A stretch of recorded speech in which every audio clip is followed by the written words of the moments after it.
Le jour du mariage de ma sœur, Amélie, était censé être rempli d'amour, de rire et de famille. Au lieu de cela, il est devenu le moment où tout ce que je pensais savoir sur ma famille s'est brisé. Je me tenais près de l'allée, ajustant le voile d'Amélie dans la lueur des lustres, lorsque la voix de mon père a soudainement transpercé la musique comme une lame. « Sécurité, chassez ce vieil homme d'ici maintenant. » Mon sang se glaça. Tous les invités se sont retournés, des murmures se propageant à travers le grand salon de l'hôtel de Crillon.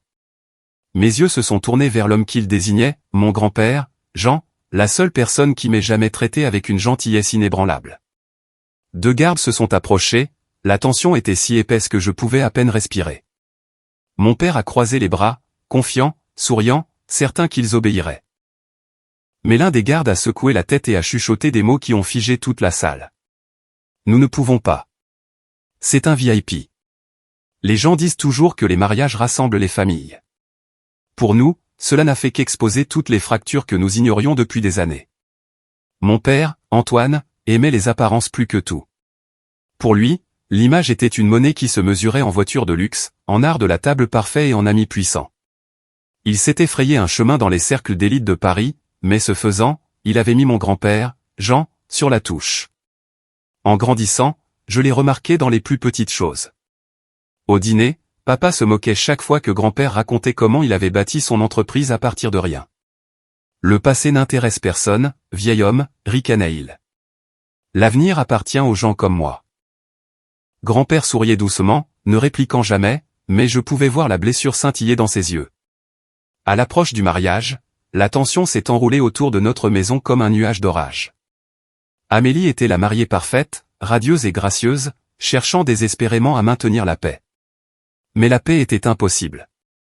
Alors qu'Antoine continuait à lancer des piques à grand-père, un soir, une semaine avant la cérémonie, je suis entré dans le salon et j'ai entendu la voix de papa, basse et sèche. Il ne devrait même pas être là, Amélie. Veux-tu vraiment que tes photos de mariage soient gâchées par un vieil homme ridé assis au premier rang? Amélie haleta. Papa, comment peux-tu dire ça? C'est la famille. C'est mon grand-père. Antoine a agité une main dédaigneuse. Il est dépassé. Il n'a pas sa place dans le monde que j'ai construit pour nous. Ce mariage est une question de réputation. Et Jean, il nous tire vers le bas. Je ne pouvais pas rester silencieuse. J'ai avancé, les poings serrés.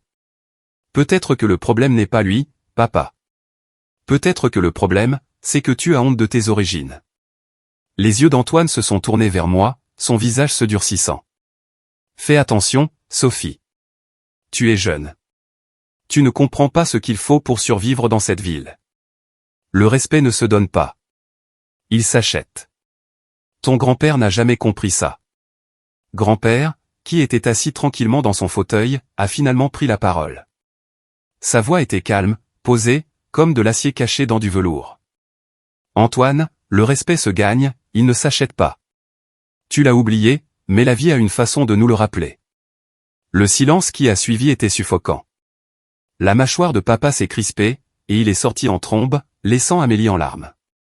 Je me suis assise à côté de grand-père, lui tenant la main.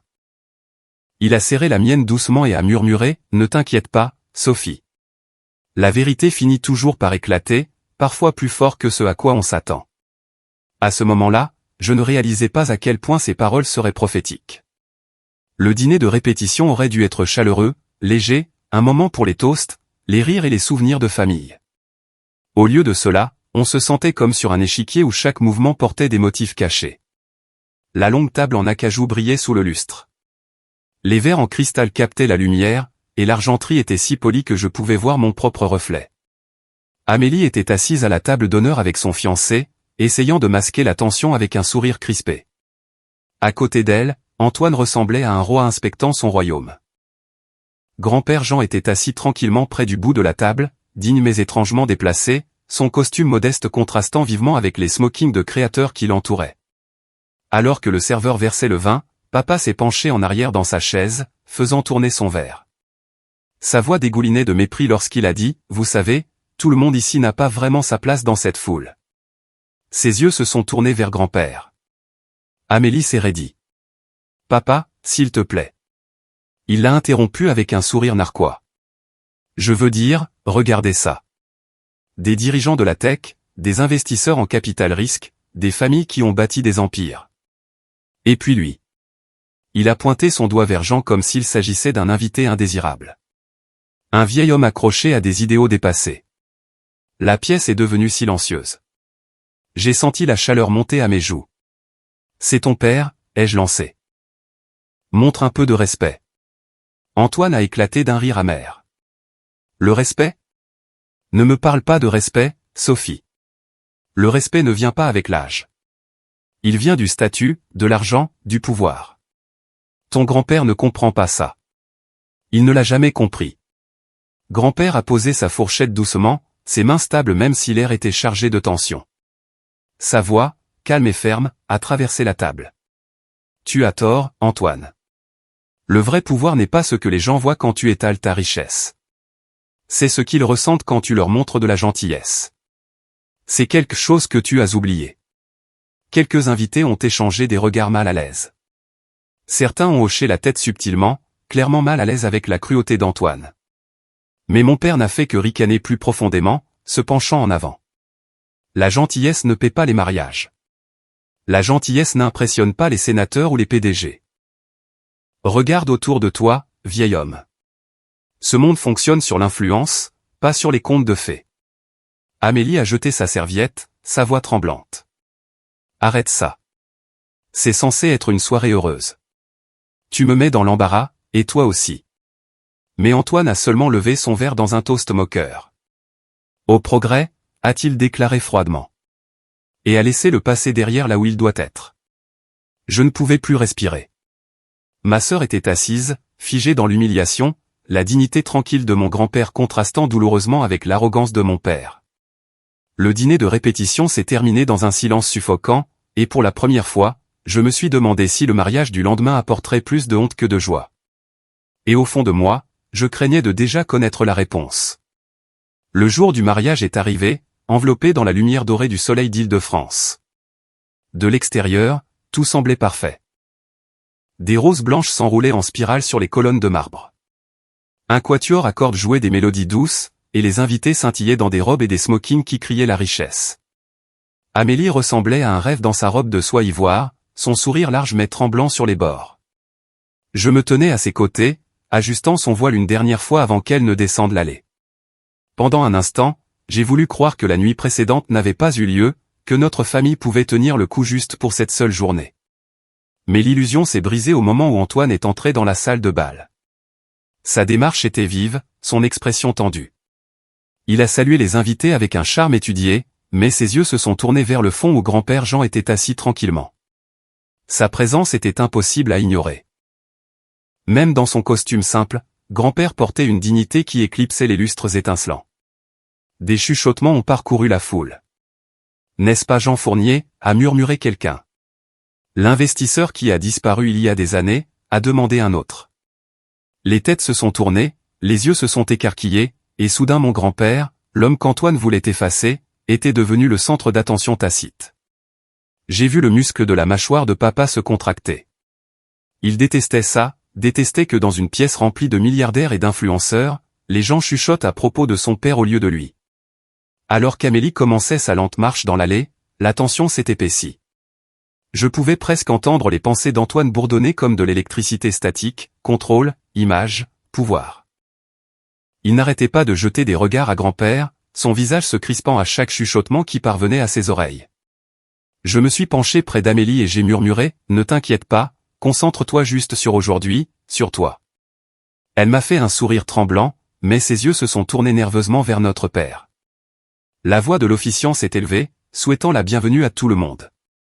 Mais sous les mots élégants, je sentais un courant sous-jacent, une tempête qui se préparait juste sous la surface. Grand-père était assis sereinement, les mains jointes comme s'il savait exactement ce qui allait arriver. Je ne pouvais pas me défaire de ce sentiment.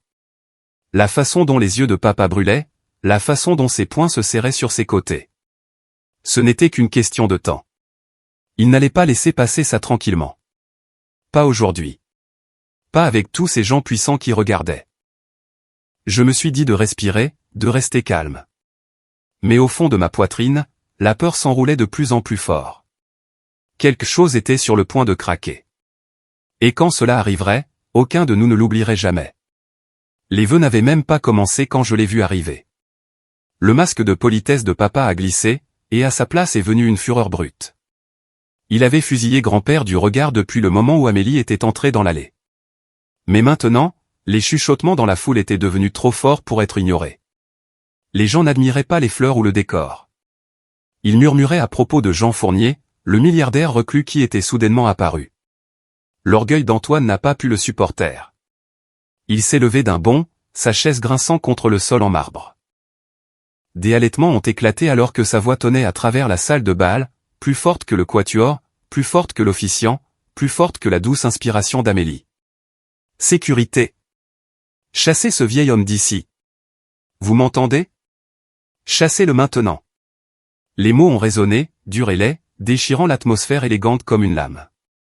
Toutes les têtes se sont tournées. Les invités se sont figés au milieu d'un chuchotement, leur verre de champagne tremblant dans leurs mains. Le voile d'Amélie a flotté alors qu'elle a trébuché d'un pas, ses yeux écarquillés d'horreur. « Papa, arrête !» a-t-elle crié, sa voix se brisant. Mais le visage d'Antoine était cramoisi de rage. « C'est le mariage de ma fille. Je ne le laisserai pas gâcher par lui. Garde, faites sortir cet homme immédiatement. » 2 gardes de sécurité en costume sombre ont commencé à descendre l'allée. L'air était électrique, chargé d'incrédulité. Je pouvais sentir mon pouls marteler dans ma gorge. J'ai avancé, ma voix tremblante mais féroce. « C'est ton père, papa. Comment peux-tu l'humilier comme ça ?» Antoine s'est tourné vers moi, son doigt pointant l'air. « Reste en dehors de ça, Sophie. Tu ne comprends pas. Il n'a pas sa place ici. Il n'a jamais eu sa place. C'est une honte. » La foule a de nouveau halté. Certains invités ont échangé des regards gênés. D'autres ont chuchoté sur des tons choqués. Mon estomac s'est noué. Ce n'était plus seulement une dispute familiale. C'était une exécution publique de la dignité. Grand-père, cependant, n'a pas bronché. Il est resté assis, son expression calme, les yeux fixes. Quand les gardes l'ont atteint, il s'est levé lentement, boutonnant sa veste de costume avec une grâce délibérée. Sa voix était calme mais a traversé le silence. Si ton orgueil compte plus pour toi que la famille, Antoine, alors c'est peut-être toi qui n'as pas ta place ici. Les mots ont frappé comme une gifle. Amélie a couvert sa bouche pour étouffer un sanglot. La voix d'Antoine s'est cassée alors qu'il a de nouveau beuglé. Dehors, j'ai dit. Dehors. Les gardes ont hésité. Ils se sont regardés, les sourcils froncés. Je l'ai attrapé juste une lueur de doute, mais c'était suffisant. La salle de bal a retenu son souffle. Un garde s'est penché vers l'autre, chuchotant des mots qui ont porté plus loin qu'il ne l'avait prévu. Nous ne pouvons pas. C'est un VIP. Le silence qui a suivi était assourdissant. C'était comme si les lustres même avaient cessé de briller. La musique s'est étranglée au milieu d'une note. Antoine a cligné des yeux, stupéfait. « Qu'est-ce que tu viens de dire ?» Le garde s'est redressé, son visage professionnel, sa voix plus ferme cette fois. « Nous ne pouvons pas faire sortir Monsieur Fournier. Il est sur la liste des VIP. C'est la politique de l'hôtel. » La salle a éclaté, pas d'acclamation, pas encore, mais de chuchotements vifs et choqués. Les invités ont tendu le cou, murmurant « VIP ? Jean Fournier ?» Le triomphe de mon père s'est effondré en un instant. Son sourire narquois a vacillé, sa mâchoire s'est affaissée. Pour la première fois de la journée, Antoine a paru petit. Je suis resté figé, mon cœur battant la chamade, sachant que ce n'était que le début. La vraie tempête n'avait même pas encore frappé. La salle de bal était si silencieuse que je pouvais entendre le faible bourdonnement des lustres. Tout le monde attendait que les gardes clarifient ce qu'ils venaient de dire. Le visage de mon père s'est tordu d'incrédulité, ses yeux exorbités de fureur. « Qu'est-ce que vous voulez dire, VIP ?» aboya Antoine, sa voix tremblant de rage. « Il n'est rien. C'est juste un vieil homme qui ne connaît pas sa place. » Le garde plus grand, stable comme un roc, est resté ferme. Sa voix était calme, professionnelle, mais portait le poids de la finalité. « Je suis désolé, monsieur. Monsieur Jean Fournier est sur notre registre VIP. Il ne peut pas être expulsé. La politique de l'hôtel est explicite. Les mots ont résonné comme un coup de marteau. Des halètements se sont répandus dans la foule. Les invités se sont penchés les uns vers les autres, chuchotant frénétiquement, a-t-il dit Fournier? Le Jean Fournier? Le milliardaire reclus? Il possède la moitié des propriétés de cette ville. J'ai regardé autour de moi. Les personnes même qu'Antoine avait tant essayé d'impressionner regardaient maintenant grand-père avec admiration. Leurs expressions sont passées de l'indifférence polie à l'étonnement, au respect, voire à l'admiration. Le bouquet d'Amélie tremblait dans ses mains. Ses lèvres se sont entr'ouvertes, mais aucun son n'en est sorti. Elle a regardé grand-père comme si elle le voyait pour la première fois. Le visage de mon père est devenu cramoisi. Il a pointé son doigt vers les gardes, de la salive volant de ses lèvres. Je me fiche de la liste sur laquelle il est. C'est le mariage de ma fille, et c'est moi qui donne les ordres ici. Vous me comprenez? Mais le garde plus petit, qui était resté silencieux jusqu'à présent, s'est avancé, sa voix basse mais résolue. Avec tout le respect que je vous dois, monsieur, cet hôtel répond à monsieur Fournier avant de répondre à qui que ce soit d'autre. Le halètement collectif cette fois-ci a été plus fort, plus vif. Antoine a reculé d'un pas, comme si quelqu'un venait de lui couper le souffle. Grand-père n'a pas jubilé. Il n'en avait pas besoin. Il s'est simplement tenu droit, les épaules carrées, sa présence commandant toute la pièce sans une seule once d'arrogance. Il a regardé directement Antoine, sa voix égale et calme. Tu as essayé de m'effacer, Antoine. Mais tu ne peux pas effacer la vérité. Le respect ne se force pas. Il se gagne. Les invités ont éclaté, non pas en acclamation, mais en une tempête de murmures et de regards. Certains ont hoché la tête en direction de grand-père, d'autres ont secoué la tête en direction d'Antoine avec dégoût. Le vent avait tourné. Je pouvais le voir dans les yeux de papa, la panique, la prise de conscience que son empire d'orgueil s'effondrait devant tous ceux qui comptaient pour lui. Ce n'est pas fini, a-t-il grogné, sa voix basse. Assez. La voix d'Amélie a traversé, tremblante mais féroce. Elle a serré son bouquet plus fort. Papa, tu m'as humilié. Tu t'es humilié. Et pire que tout, tu as essayé de détruire la seule personne qui n'a jamais cessé de nous aimer. Comment as-tu pu? Ces mots ont frappé plus fort que tout le reste. Les invités se sont tournés vers elle maintenant, la sympathie dans les yeux. Les larmes me sont montées aux yeux alors que je me suis approché de grand-père, glissant mon bras dans le sien. Les gardes sont restés fermes à ses côtés, symbole silencieux mais puissant que le monde ne s'inclinait plus devant Antoine. Pour la première fois de ma vie, j'ai vu mon père rétrécir, non seulement en tant qu'homme, mais aussi en tant que figure d'autorité. Et à ce moment-là, j'ai réalisé quelque chose de glaçant. Ce mariage n'était plus à propos des vœux d'Amélie. C'était devenu un procès public de l'âme d'Antoine Fournier, et tout le monde regardait le verdict se dérouler. La salle de bal ressemblait à une scène, chaque paire d'yeux fixé sur les deux hommes en son centre. Mon père, Antoine, se tenait tremblant de rage, les poings serrés sur les côtés, le visage rouge de colère. En face de lui, mon grand-père, Jean, se tenait droit, calme comme une montagne, sa dignité tranquille jetant une ombre sur la fanfaronnade de papa. VIP, cracha Antoine, sa voix rauque. C'est de ça qu'il s'agit? Une liste? Un titre? Il n'est rien d'autre qu'un vieil homme s'accrochant à des bribes de pouvoir. Le regard de grand-père n'a jamais faibli. Sa voix était posée, presque douce, mais portée plus loin qu'un cri. Tu vois des bribes, Antoine, parce que tu mesures la valeur en euros et en poignées de main. Le vrai pouvoir n'a rien à voir avec les listes. Il a à voir avec l'héritage, avec l'amour, avec la famille. Les mots ont atterri comme des pierres. Les invités ont chuchoté, certains hochant la tête en signe d'accord, d'autres regardant Antoine s'effondrer. Antoine a éclaté d'un rire, fragile et brisé. La famille? Ne me fais pas rire. La famille n'ouvre pas de porte dans cette ville. L'argent, si. L'influence, si. Tout ce que j'ai construit. Tu penses que la gentillesse m'a amené ici? Je me suis avancé avant de pouvoir m'en empêcher, ma voix vive de colère. Tout ce que tu as construit ne vaut rien si cela signifie marcher sur ton propre père pour y arriver. Des halètements ont parcouru la foule. La tête d'Antoine s'est tournée vers moi, ses yeux brûlants. Sophie, tu n'as aucune idée de comment le monde fonctionne. Tu es naïve. Tu as été empoisonnée par ces fantasmes. J'ai secoué la tête, les larmes me piquant les yeux. Non, j'ai été sauvé par eux. Parce que contrairement à toi, grand-père sait que le respect ne s'achète pas, il se gagne. Amélie, tenant toujours son bouquet, a finalement craqué. Sa voix s'est brisée comme du verre. Papa, s'il te plaît, arrête. Tu déchires tout. C'est censé être le jour de mon mariage, et tu l'as transformé en cirque. Mais Antoine n'a pas voulu écouter. Il s'est approché de grand-père, sa voix s'élevant, désespérée.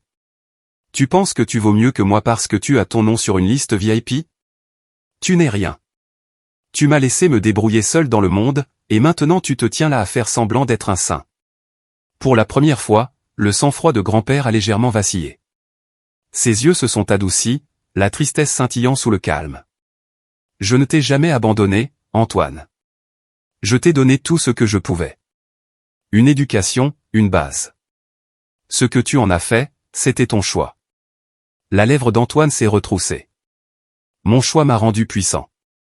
Ta façon de faire t'a rendu invisible. La réponse de grand-père a été calme, presque triste.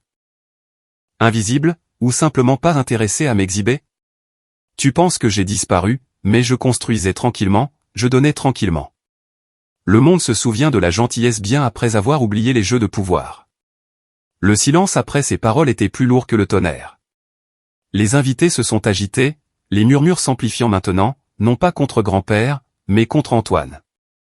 Je l'ai vu dans leurs yeux, pitié, dédain, déception.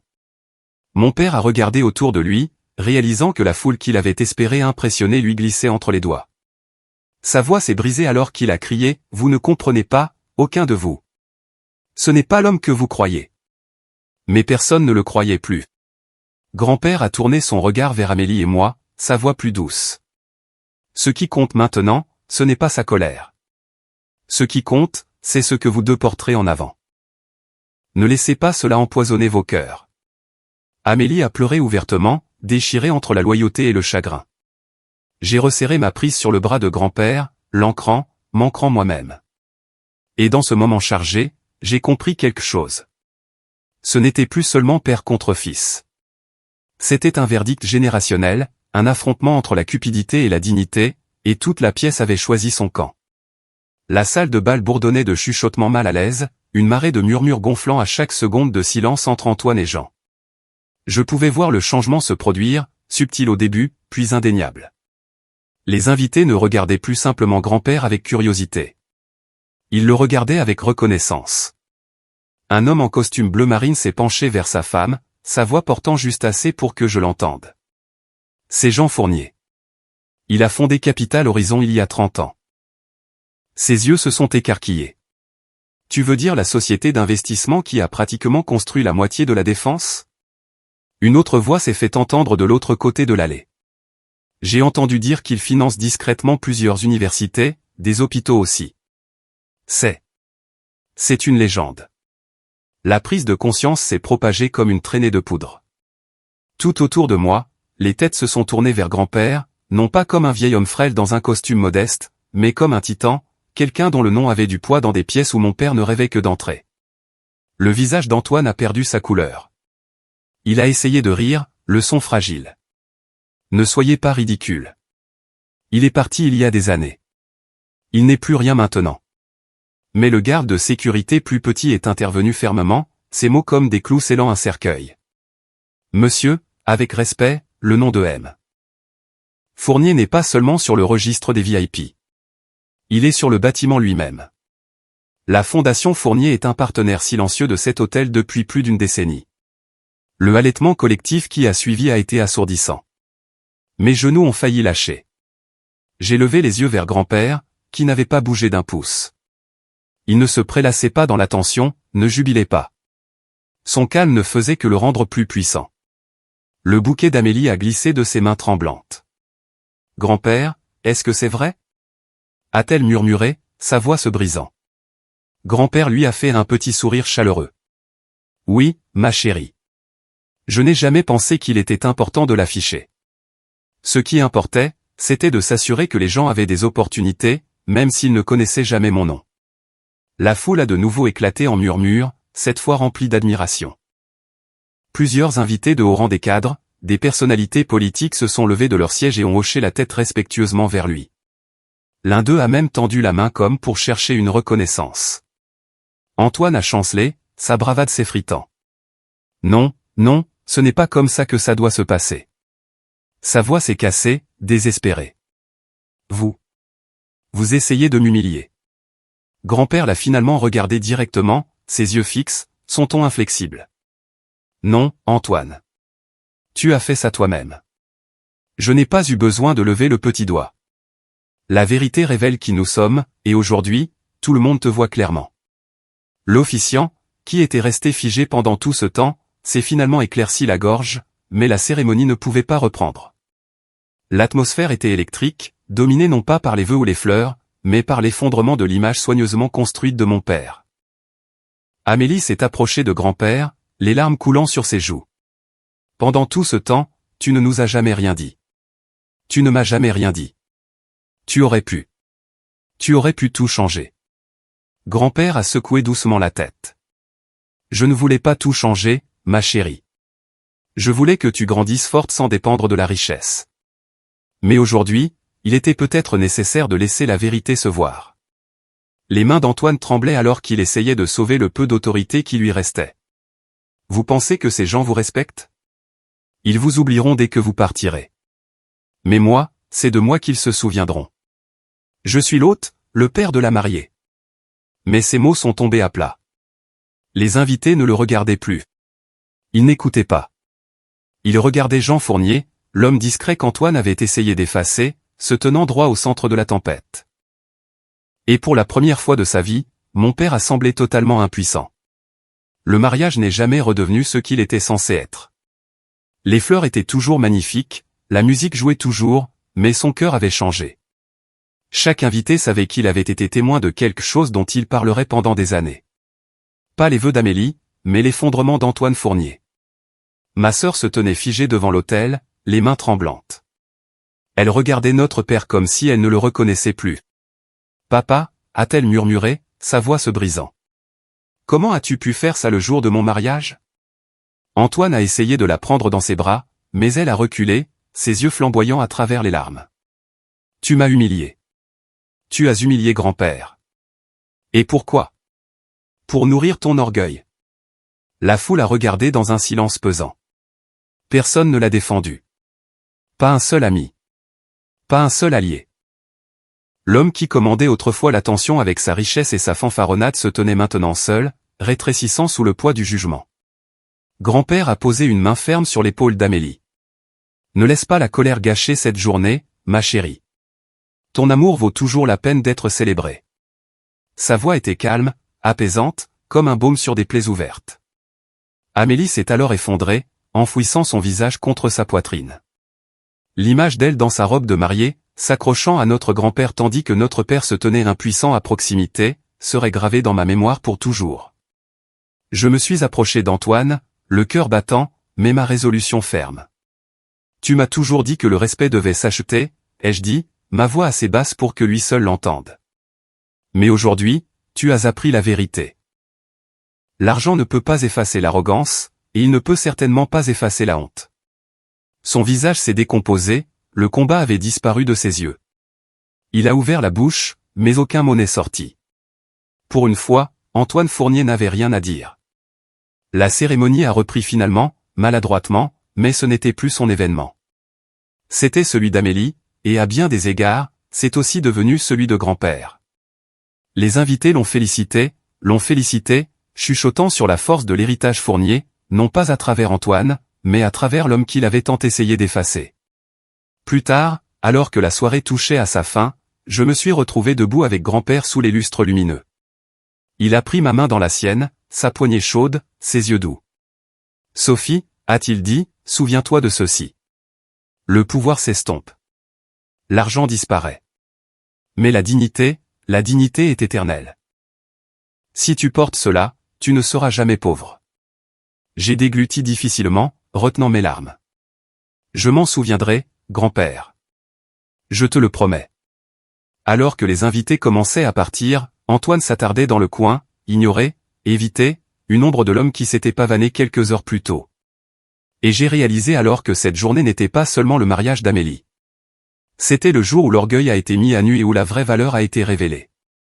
Et dans cette révélation, la famille Fournier ne serait plus jamais la même.